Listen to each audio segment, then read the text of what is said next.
Okay hi everyone. सो आज हम HCV का एक क्वेश्चन डिस्कस करेंगे, that is question number 10. So it says the radius of a golden nucleus, that is 79, is about 7 into 10 raised to the power minus 15 meter. Assume that the positive charge is distributed uniformly throughout the nucleus volume. Find the strength of the electric field at the surface of the nucleus at the middle point of a radius. Remembering that gold is a conductor, is it justified to assume that the positive charge is uniformly distributed over the entire volume of the nucleus and does not come to the outer surface? Fine. So what is given, हमारे पास एक gold nucleus है, इस तरह से gold nucleus होगा. ये क्या है? न्यूक्लियस है, राइट. जो Z का वैल्यू है वो आपको 79 दे रखा है. इट मीन्स इस न्यूक्लियस के अंदर आपके पास 79 प्रोटॉन्स है एंड एक प्रोटॉन पे जो चार्ज होता है वो होता है E प्लस, है ना. जो प्रोटॉन पे चार्ज होता है that is 1.6 into 10 raise to the power minus 19 coulomb plus का चार्ज होता है. सो जो टोटल चार्ज होगा Q इस न्यूक्लियस के अंदर that will be 79 into 1.6 into 10 raise to the power minus 19 coulomb. 79 protons है और एक प्रोटॉन पे इतना चार्ज है. So total charge inside the nucleus आप निकाल सकते हो. अभी ये जो चार्ज है ना, ये इस न्यूक्लियस में यूनिफॉर्मली डिस्ट्रीब्यूटेड है. इस न्यूक्लियस के वॉल्यूम में यूनिफॉर्मली डिस्ट्रीब्यूटेड हमें एज्यूम करना है. सो काइंड ऑफ ये किस तरह से हो जाएगा? ये एक यूनिफॉर्मली चार्ज्ड सॉलिड स्फीयर की तरह हो जाएगा. जो न्यूक्लियस है वो यूनिफॉर्मली चार्ज्ड सॉलिड स्फीयर की तरह बिहेव करेगा and it should be non conducting. Non conducting क्यों? बिकॉज जो चार्ज है वो अगर इसके वॉल्यूम में डिस्ट्रीब्यूटेड है देन ये जो सॉलिड स्फीयर है ये नॉन कंडक्टिंग होना चाहिए. ना अब बात ये आती है कि क्या हम ये एज्यूम कर सकते हैं कि गोल्ड का जो न्यूक्लियस है वो एक non conducting uniformly charged solid sphere की तरह बिहेव करेगा? बिकॉज जो गोल्ड है ना वो एक मेटल है ना, वो कंडक्टिंग है. बट देखो कोई भी मेटल या कोई भी सब्सटेंस कंडक्टिंग होता है बिकॉज ऑफ द इलेक्ट्रॉन्स. आप देखो पॉजिटिव चार्ज कभी भी मूव नहीं करता है. इनफैक्ट आप कह सकते हो कि किसी भी सब्सटेंस के एटम का जो न्यूक्लियस है वो नॉन कंडक्टिंग ही होता है. Why non conducting? बिकॉज उसमें इलेक्ट्रॉन्स नहीं होते. इलेक्ट्रॉन्स की वजह से ही कंडक्टिविटी आती है. लाइक जब हम कोई मेटल वायर की बात करते हैं तो उसमें मूव कौन करता है? Electron. Because of the movement of the electron जो आपका सब्सटेंस होता है वो कंडक्टर बनता है.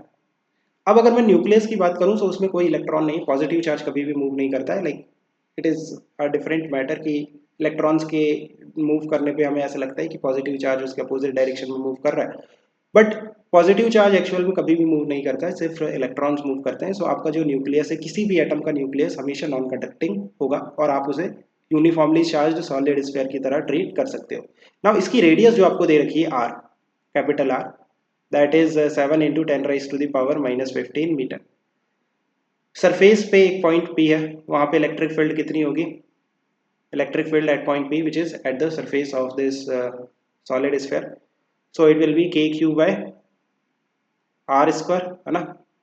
यूनिफॉर्मली चार्ज्ड सॉलिड स्फीयर के सरफेस पे जो इलेक्ट्रिक फील्ड होती है वो KQ बाय R होती है, KQ बाय R स्क्वायर होती है. लाइक आप एज्यूम कर सकते हो कि जो पूरा चार्ज है वो सेंटर पे है. सो K की वैल्यू हो जाएगी 9 into 10 raise to the power 9. जो Q की वैल्यू हो जाएगी, this is the total charge, right, 79 into 1.6 into 10 raise to the power minus 19 divided by R square. ये जो रेडियस है वो आपको दे रखी है 7 into 10 raise to the power minus 15 का होल स्क्वायर. सो इसकी वैल्यू अगर आप सॉल्व करोगे तो आपको इलेक्ट्रिक फील्ड मिल जाएगी eight the surface of the nucleus. Second question है कि आपको एक पॉइंट लेट्स से Q लेना है, वो कितने डिस्टेंस पे है? R/2, सेंटर से हाफ रेडियस मीन्स R/2 के डिस्टेंस पे है. सो आपको पता होना चाहिए कि जो इलेक्ट्रिक फील्ड होती है इनसाइड द सॉलिड स्फीयर किसी डिस्टेंस R पे, है ना, that will be rho R upon 3 epsilon naught. Rho क्या है?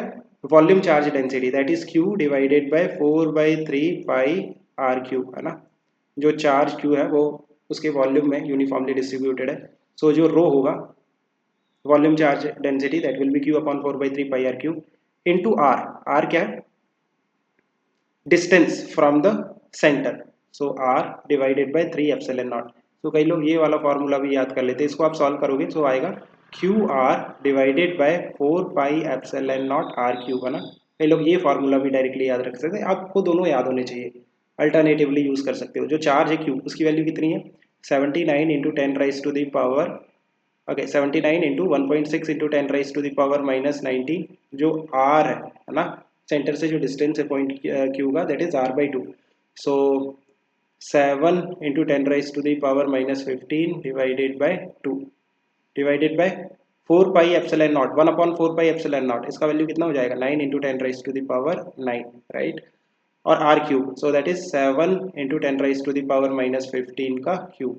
कैलकुलेशन है, कैलकुलेशन करना मैटर नहीं है, मैटर ये है कि आपको फॉर्मूले को यूज करते आना चाहिए, वैल्यूज पुट करते आना चाहिए, इतना अगर आप कर ले रहे हो then I think you can skip the calculation as well, but you should be confident enough to do these kind of questions in exam. Keep working hard, best of luck. Bye.